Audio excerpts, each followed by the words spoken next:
అభిమాన రచయిత సాదత్ హసన్ మంటో గురించి. సాదత్ హసన్ మంటో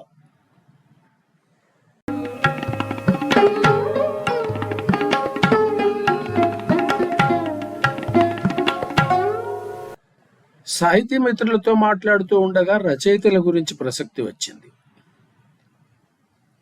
ప్రపంచంలో జరిగేదాన్ని పట్టించుకుని ఎత్తి చూపించవలసిన రచయితల గురించి చర్చ మొదలైంది. సాదత్ హసన్ మంటో ఉర్దూలో పెద్ద ఎత్తున కథలు రాసిన మహారచయిత. మామూలు పద్ధతికి ఎదురు తిరిగి తన కలం వాడితోనే వేడి పుట్టించిన రచయిత. ఆయన కథలు తెలుగులో 100కు పైగా వచ్చాయని మిత్రులు చెబితే ఆశ్చర్యం కలిగింది.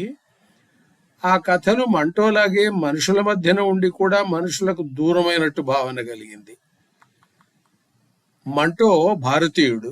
స్వాతంత్ర్యం తరువాత అప్పటి దారుణ పరిస్థితులను గురించి, దేశం విడిపోవడం గురించి మరీ బట్టబయలుగా కథలు రాసి సంచలనం సృష్టించాడు. కోర్టుల పాలయ్యాడు. చివరికి దేశాన్ని వదిలి పాకిస్తాన్ పారిపోయాడు. మంటో మన దేశంలో ఉండకపోవడం ఒక రకంగా మనకు నష్టం. మంటో పేరులో మాత్రమే అతని మతం కనిపిస్తుంది. అతని అభిమతం మాత్రం పూర్తిగా వేరు. సంస్కృతి అంతకన్నా వేరు. అది అతని రచనల్లో కొట్టవచ్చినట్టు కనిపించింది. నాకు ఉర్దూ వచ్చును గనక ఆయన కథలు చాలా చదివాను. ఇక్కడ కొట్టవచ్చినట్టు అన్నమాట అక్షరాల నిజం. ఖోలో లాంటి కథలు ముఖంలో పిడిగుద్దు కుట్టినట్టు వచ్చి తగిలాయి.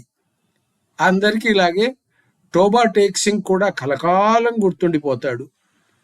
మంటో కథలు అన్నీ ఇంత మొరటుగాను ఇంత మొనగలిగినవిగాను ఉండవు. కొన్ని మెత్తగానే చెప్పవలసిన సంగతులను తలకెక్కిస్తాయి.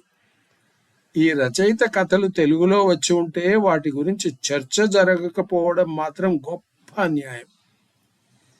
సమాజంలో ఉన్న కుళ్ళు గురించి తెలియకుండానే బతుకులు సాగుతాయి. ఉన్న కుళ్ళుని ఏ రకంగా ఎత్తి చూపినా దాని గురించి చర్చ మొదలు కావాలి. చాలా మంది రచయితల బాధ ఇదే. ఎత్తి చూపని సమస్యలు చివరకు అన్ని రకాలుగా తెరమరుగైపోతాయి. అది జరగకూడదనే రచయితలందరూ గొంతెత్తి ఘోషిస్తారు, గోల చేస్తారు. బాధలను గమనించిన ఈ రచయితలు వాటిని మనసులో దాచుకోకుండా అందరికీ పంచి ఇచ్చారు. మంచి మాత్రమే పంచడం ఒక పద్ధతి అయితే, చెడును ఎత్తి చూపి మంచిదారులు ఉండాలని సూచించడం మరో ఎత్తు. పూలు వెన్నెలలను గురించి పాటలు రాసుకుంటే అభ్యంతరం లేదు, కానీ చీకటి గురించి చెప్పి చిరుదీపం అందించిన రచయితలను మనం మరింత ఎక్కువగా గుర్తుంచుకోవాలి. సాదత్ హసన్ మంటోను పాకిస్తాన్ రచయిత అంటున్నారు. అతను రాసిన ఉర్దూ ప్రస్తుతం మన దేశంలో వాడుకలో ఉన్న ఉర్దూ ఒకటి కాదు. కానీ మంటో కాలంలో ఆ యాస భాష మన దగ్గర కూడా మాట్లాడుకున్నదే. చివరకు అప్పటి సినిమాల్లోనూ ఆ భాష ఉండేది. మంటో కథలను నాటకాలుగా మలిచి నసీరుద్దీన్ షా లాంటి వాళ్ళు ప్రదర్శించారు. అసలు కథలను చదివినా, ఆ భాషను విన్నా అది మన హిందుస్థానీకి చాలా దగ్గరగా ఉంటుందని సులభంగానే అర్థమవుతుంది. అక్కడక్కడ మాత్రం మన సమాసాల వంటి కొన్ని మాటలు అందంగానే ఎదురవుతుంటాయి. అవి బహుశా ఈ కాలం అనువాదకులకు సులభంగా లొంగవు.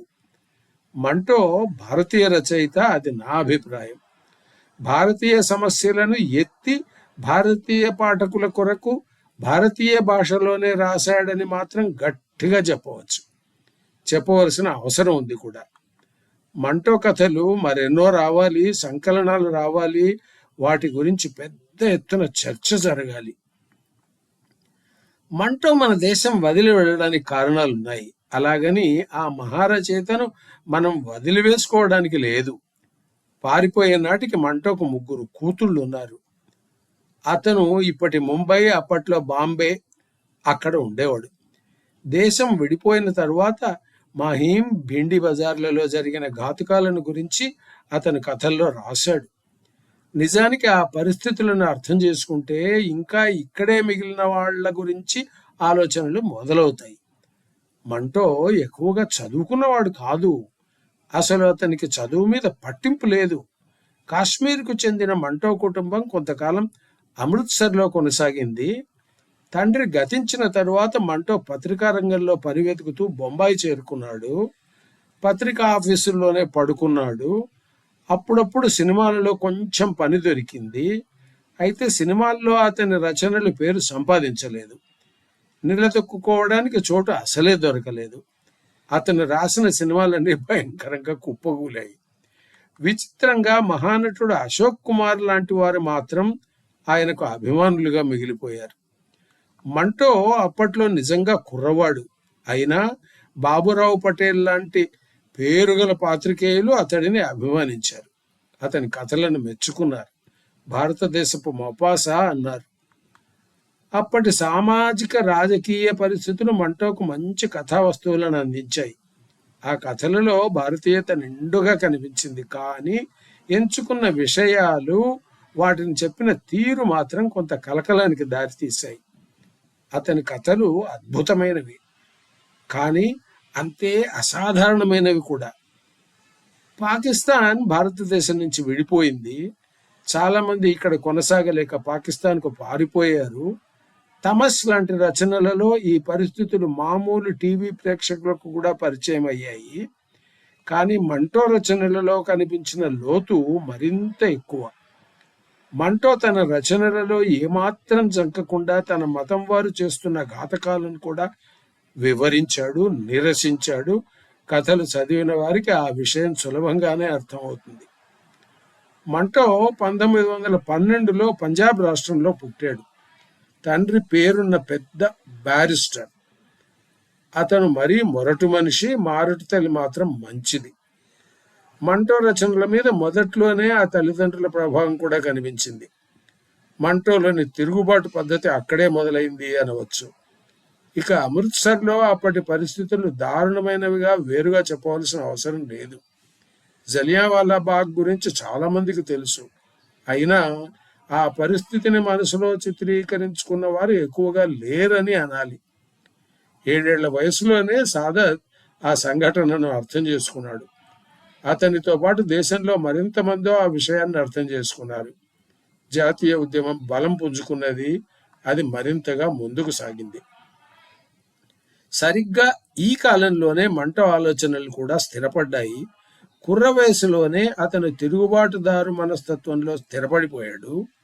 అనుభవం లేకున్నా ఎక్కడో చదివిన మాటలను అరువు తెచ్చుకుని ఆకర్షణీయమైన మాటలతో పోస్టర్లు తయారు చేయడంలో పాలు పంచుకున్నాడు. ఆస్కార్ వైల్డ్ రచనల నుంచి నినాదాలను ఎత్తుకువచ్చాడని పరిశోధకులు తరువాత చెప్పారు. యూరోపియన్ సాహిత్యం ప్రభావం భారతీయ రచనల మీద అప్పట్లో బాగా ఉండేదని వాళ్ళు సిద్ధాంతం కూడా చేశారు. అలీగఢ్ ముస్లిం యూనివర్సిటీలో అర్ధమనస్కంగా చదువుకుంటున్న రోజుల్లోనే మంటో ప్రోగ్రెసివ్ రైటర్స్ అసోసియేషన్లో చేరాడు.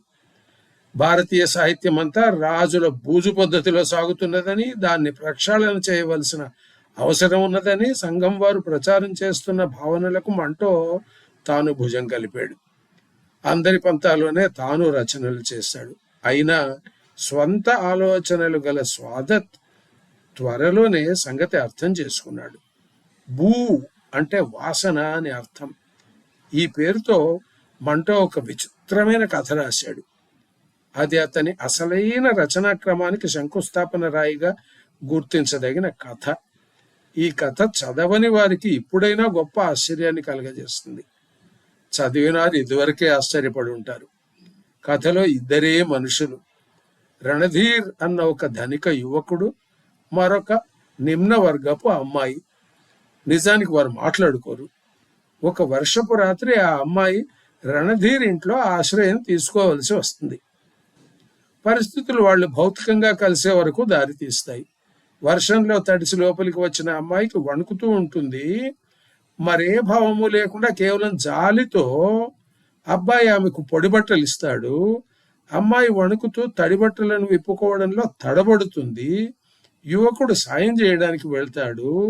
అక్కడ మంటో కథను నడిపించిన తీరు మరొకరికి చేతకానిగా కనబడుతుంది.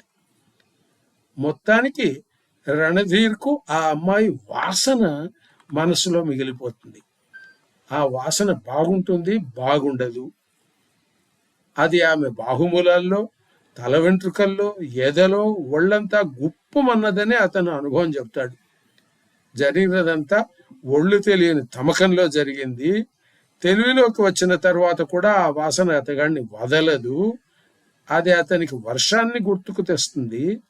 ఆ రాత్రి అందిన అనుభవాన్ని గుర్తుకు తెస్తుంది. కథ చివరకు వస్తుంది. రణధీర్ ఒక గొప్ప ఇంటి అమ్మాయిని పెళ్లి చేసుకుంటాడు. ఆమె అన్ని రకాల అతనికి తగిన జోడు. అయినా అందరినీ ఆకర్షించిన ఆ నవవధువు నాయకునిలోని మగటిమిని మాత్రం ఆకర్షించలేకపోతుంది. సాదత్ హసన్ మంటో కథలు చాలా అదుపు లేకుండా ఉంటాయి. అవి బండబూతులని అన్నవాళ్లే ఎక్కువ. మంటో గురించి ఎంతో చెప్పుకోవాలి. మంటో కథల గురించి మరింకా చెప్పుకోవాలి. మరోసారి అవకాశం తీసుకుంటాను.